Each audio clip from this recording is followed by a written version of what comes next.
देखिए, आज उत्तर प्रदेश की विधानसभा में बहुत ही महत्वपूर्ण विधेयक पास हुआ है। धर्मांतरण जो संशोधित विधेयक आया था, जिसमें आजीवन कारावास तक की सजा है अगर उत्तर प्रदेश में कोई अब चोरी छुपे धर्मांतरण को बढ़ावा देता है, धर्मांतरण के कार्य में संलिप्त पाया जाता है या वो लव-जिहाद करता है अपने पहचान को छिपा करके, तो कहीं न कहीं उसको सजा भोगनी पड़ेगी। उत्तर प्रदेश सरकार ने बहुत ही कड़ा ये कह सकते हैं संशोधित विधेयक पास किया। हमारे साथ भारतीय जनता पार्टी के नेता भी हैं। क्या कहेंगे सर, जिस तरह से विधानसभा में यह विधेयक जो पास हुआ है? देखिए, ये विधेयक जो पास हुआ है ये बहुत ज़रूरी था। पिछले कई दशकों से इसकी ज़रूरत थी, लेकिन तमाम दूसरी पार्टियों की जो सरकार थी वो तुष्टीकरण के नीति के अंतर्गत इससे बचती थी। लेकिन भारतीय जनता पार्टी ने पहले वादा किया था कि हम धर्मांतरण को रोकेंगे, हम जबरिया धर्मांतरण को कतई मंजूरी नहीं देंगे। उसी को रोकने के लिए जो लालच दे के, प्रलोभन दे के, अपनी पहचान छुपा के जो लोग जिस तरह से हिंदू लड़कियों को जिस तरह से धोखा देते थे और पैसे के लालच में लोग दूसरे धर्मों में धर्मांतरण कराते थे, उन सबको रोकने के लिए ये जो विधेयक पारित हुआ है, जो ये नया कानून बना है, ये उसमें बहुत प्रभावी होगा। आज भी विधानसभा में जब इस विधेयक पे चर्चा हो रही थी तो समाजवादी पार्टी के नेता प्रतिपक्ष ने कहा कि इससे अब एफआईआर की संख्या बढ़ेगी। कांग्रेस की नेता राधना मिश्रा ने कहा कि इससे गलत एफआईआर होगा, गलत लोग फंसेंगे। आज भी लोग इसके क्या कहते हैं खिलाफ में ही खड़े थे, इस विधेयक के खिलाफ। देखिए, यही राजनीतिक दल अपने निजी स्वार्थों के कारण, अपने वोट बैंक के कारण ये सारी स्थितियां बिगाड़ते थे। आज देश में तमाम बांग्लादेशी, तमाम रोहिंग्या जो आ गए, वो सिर्फ वोट बैंक के लालच में हुआ है। 20,000 लोगों को बसा दिया गया है, उसकी एसटीएफ जांच कर रही, 4 लोग जेल में गए हैं। ये हर जिले में है आजकल। हर चौराहे पे आप देख लीजिए, जो मांगने वाले लोग होते हैं उनके साथ इसी तरह की स्थितियां हैं कि ये सब हिंदुस्तानी नहीं है, ये सब बाहरी लोग हैं और हमें इस खतरे से सजग होना चाहिए। आज उत्तर प्रदेश सरकार ने जो कदम उठाया है वो प्रशंसनीय है। तो एक बात और बनती है, क्या सर इसको सख्ती से लागू किया जाएगा? क्योंकि कानून तो आपने बना दिया। देखिए, ये योगी जी की सरकार है, जो बनता है कानून वो सख्ती से लागू होता है। जी जी जी, लागू होगा। देखिए, कुछ समर्थक लोग भी हैं, इस पर क्या कहेंगे सर? इस कानून पे हम इनसे भी आपसे जानना चाहते हैं, क्या कहेंगे? ये कानून हम जो आया है ये होना चाहिए, इस पर अमल करना चाहिए, सरकार इस पर ध्यान देगी। जी, आपका क्या कहना है भाई साहब? बिल्कुल ठीक कानून है। धर्मांतरण के खिलाफ एक कठोर कार्रवाई लेनी चाहिए, क्योंकि यह ज्वलंत मुद्दा है। जी जी जी, आपका क्या कहना है सर? बहुत अच्छा कानून जो पास हुआ है विधानसभा में। शोषण जो हो रहा था लड़कियों का, इससे निदान हो जाएगा। कठोर कानून बना बहुत अच्छा हो। जी जी, आप देख सकते हैं इन लोगों का एक ही कहना है कि यह कानून, यह विधेयक आना बहुत ज़रूरी था। जो संशोधित जो ये विधेयक है, क्योंकि इसमें उन लड़कियों का संरक्षण हो सकता है जिनको बहला फुसला करके लोग शादी करते थे या उनको अब धर्म परिवर्तन उनका करा देते थे। इस पर कहीं ना कहीं अंकुश लगेगा, इस पर कहीं ना कहीं रोक लगेगा। जी, स्वीकार नहीं होगा, यह उत्तर प्रदेश के सीएम योगी आदित्यनाथ बार बार कहते रहे हैं। इसी के लिए लव जिहाद का कानून 2021 में लाया गया था, उसमें अब परिवर्तन यहां पर किया गया है। लेकिन अब उसकी जो उसका दायरा है वो बढ़ाया जाना, इसके पीछे क्या कहा जा रहा है, इसकी जो इसे क्यों महसूस किया गया वर्तमान सरकार की तरफ से?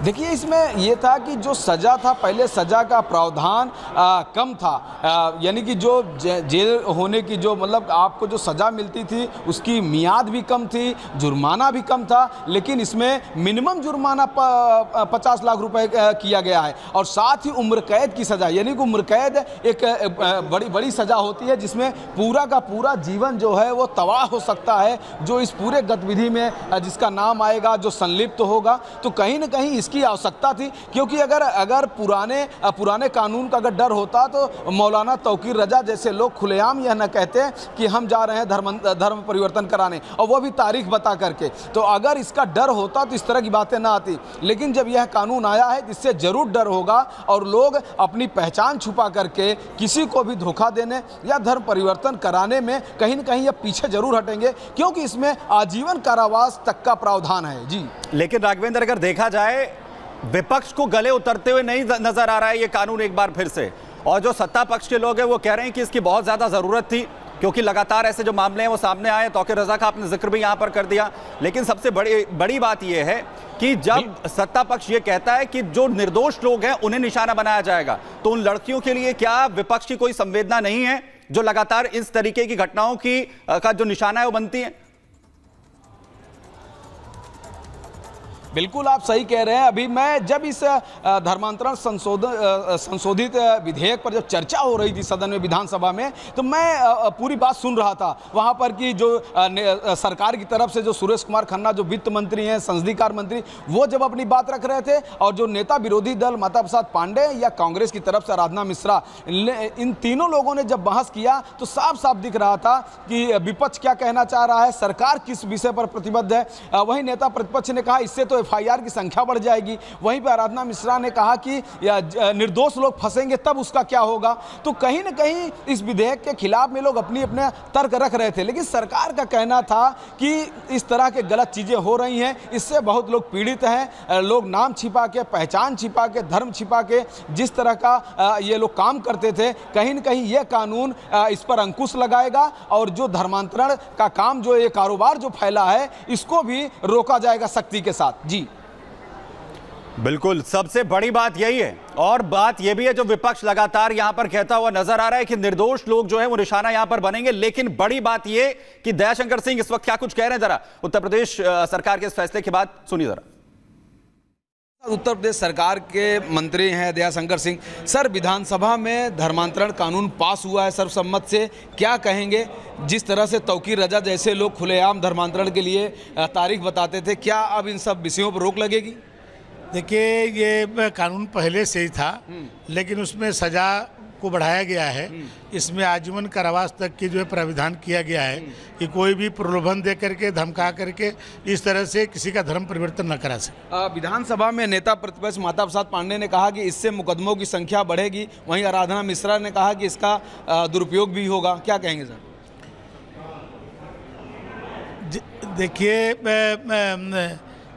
कानून है, कानून लोगों के हित के लिए कानून बनाना सरकार का कार्य है, इसलिए सरकार ने किया। पेपर लीक विधेयक भी सर पास हुआ है विधानसभा में, क्या कहेंगे? और उसको भी सख्ती से पालन करने के लिए उस पर भी आजीवन कारावास तक का प्राविधान किया गया है, और उस पर आर्थिक जुर्माना भी हुआ है कि जो लोग केवल नौकरी के लिए अनुचित प्रयोग करते हैं, और क्योंकि इससे करोड़ों युवाओं का भविष्य जुड़ा हुआ है। हमारे साथ भारतीय जनता पार्टी के विधायक स्वामी प्रोक्तानंद मौजूद हैं। सर, आज उत्तर प्रदेश में ऐतिहासिक धर्मांतरण कानून पर जो संशोधित विधेयक 2024 आया था, विधानसभा में पास हुआ सर्वसम्मत से, क्या कहेंगे? ये अच्छा हुआ है क्योंकि और सबकी सहमति से पास हुआ है। इसके लिए मैं बधाई देता हूं उत्तर प्रदेश सरकार के लिए। जी, क्या कहेंगे? जिस तरह से तौकीर रजा जैसे लोग खुलेआम चुनौती देते थे, तारीख बता के हम धर्मांतरण करेंगे, इस तरह का जो कानून आया है जिसमें उम्र कैद तक की सज़ा है, तो इससे क्या इस तरह की बातें अब नहीं होंगी? बिल्कुल प्रभाव तो पड़ेगा इसका असर पड़ेगा पूरा जी, और कई हद तक इसका लाभ भी मिलेगा समाज को। वहीं सदन में जो विपक्ष के नेता हैं, नेता प्रतिपक्ष माता प्रसाद पांडे या कांग्रेस की जो नेता हैं आराधना मिश्रा, उन्होंने कहा कि इस पे इसका दुरुपयोग होगा, एफआईआर की संख्या बढ़ेगी और जो गलत होगा उसको मौका भी नहीं मिलेगा बचने के लिए। क्या कहेंगे? देखिए, विपक्ष का काम अपना है और सत्ता पक्ष का काम अपना है। सर्वसम्मति से ये कानून पास हुआ है, मुझे लगता है इसका अच्छा संदेश जाएगा।